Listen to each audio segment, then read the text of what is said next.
తెలంగాణ రాష్ట్రాన్ని కుదిపేసిన దిశ ఘటనకు సంబంధించి సోషల్ మీడియాలో అసభ్యకరమైన పోస్టులు ప్రత్యక్షమయ్యాయి. ఈ వ్యవహారంపై అసభ్యకరమైన అనుచితమైన పోస్టులు పెట్టిన వారిపై తప్పకుండా చట్టపరమైన చర్యలు తీసుకుంటామని దర్పల్లి రాజశేఖర్ రెడ్డి హెచ్చరించారు. 2019లో దిశ ఘటన అనంతరం కొంతమంది యువకులు బాధిత మహిళపై సోషల్ మీడియాలో అసభ్యకర పోస్టులు చేశారని, దీనిపై తాను 2019 నవంబర్ 30న LB Nagar cyber crime police స్టేషన్లో ఫిర్యాదు చేసినట్లుగా ఆయన తెలిపారు.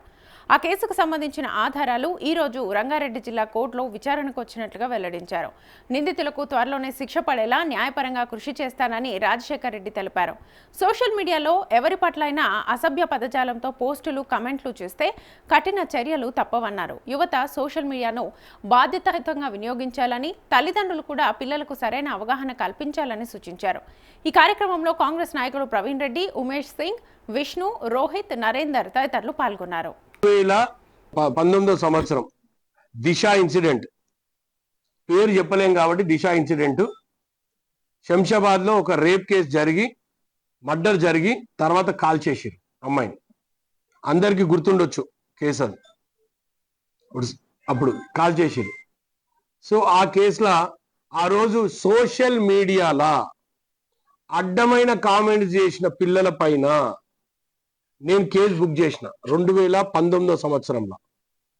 పిల్లలు నాని, స్మైలీ, ఎవరెవరు ఉన్నాయి, 5-6 పేర్లు ఉన్నాయి. కేసు బుక్ చేసిన, అందరిని అరెస్ట్ చేసిండ్రు. సెక్షన్ స్వామి, స్మైలీ, నాని, అమర్నాథ్, సునీల్, ఏదేదో ఉన్నాయి, 5-6 పేర్లు ఉన్నాయి. నేను ఆ రోజు ఒక కేసు బుక్ చేసిన, ఎఫ్ఐఆర్ కూడా అయింది. ఎఫ్ఐఆర్ నెంబర్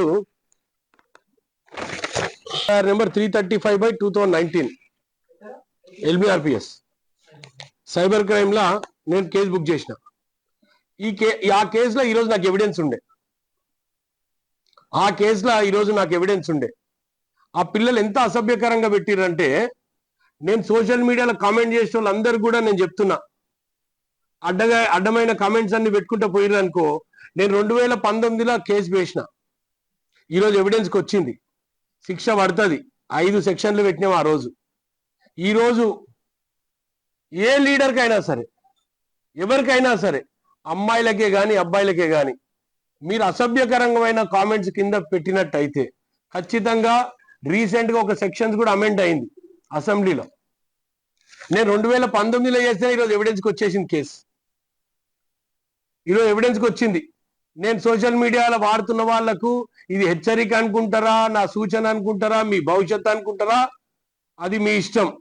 నేను మాత్రం చాలా క్లియర్గా చెప్తున్నా, పోలీస్ ఎవరిని వదిలిపెట్టదు. 2019లో మా గవర్నమెంట్ ఏం లేదు. 2019లోనే మేము కేసు పెట్టినాం, ఛాలెంజింగ్ గా తీసుకున్నాం కేసుని. ఈరోజు ఎవిడెన్స్కి వచ్చింది.